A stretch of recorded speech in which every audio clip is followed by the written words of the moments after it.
How do you sort out the so-called jargon from real-world practices that work? Do the members of your organization find some business or technology advice utterly confusing? Welcome to Real Talk with Sam Holcman. In this program, we set the record straight, and in terms that business people and technology people can understand. Now, here is your host, Sam Holcman. Welcome to this edition of Real Talk. I'm Sam Holcman. Thanks for joining me again. And the topic for this particular broadcast is, what can we as enterprise architects or business architects learn from the Olympics? This is a phenomenal lesson that I think all of us really need to take to heart here.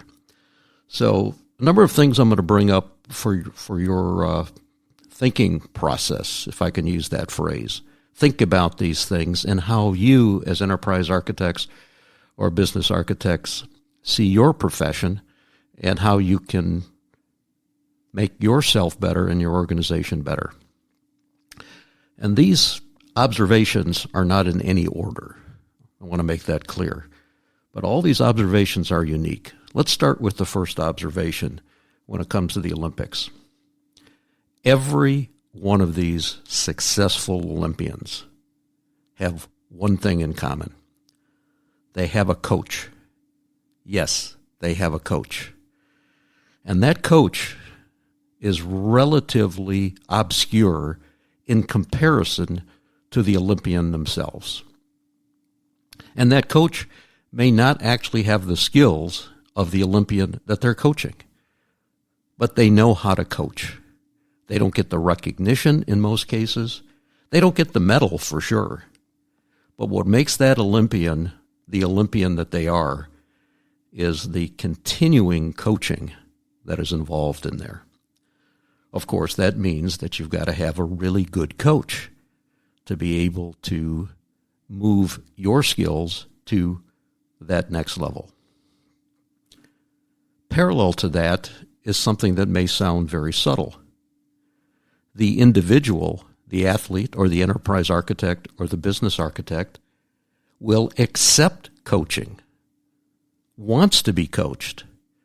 And that is something that a lot of us in technology frankly don't want. We're possibly a bit arrogant or a bit unappreciative of, as the phrase goes, constructive criticism. You don't see that in the Olympics. You see the recognition of the cooperation, the camaraderie, the family-like atmosphere between the coach and the athlete. And if you've ever watched some of these Olympic endings when it comes to the end of a particular activity, you see the athlete running up not only to their family, but also to their coach. And that is very heartwarming because they recognize that it is not just their own skill, it is the coaching skill that made that happen. Third item, be still my hurt. Practice. Practice.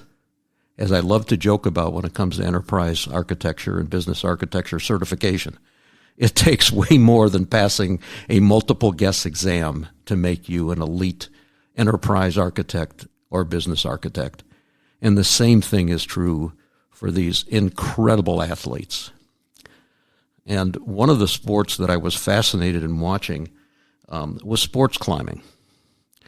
And if you watch that during the Olympic Games or if you've seen sports climbing, it is a competition in where the winner of this competition wins when they perform this feat in less than 5 seconds. Now let's think about that. Not the 5 seconds, but how long they've practiced to become an athlete that can do the 5 seconds. A minimum between Olympic Games of 4 years. 4 years to perform a feat that takes less than 5 seconds. So when it comes to us as business architects or enterprise architects, what are we thinking? Again, what are we thinking?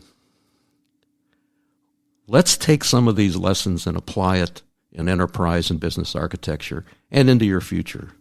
So in summary, I hope this is some food for thought for all of us to make enterprise architecture and business architecture actually a profession. Actually a profession. It takes coaching. It takes the willingness to be coached. And it takes practice. I hope this helps. Until next time, thanks for listening.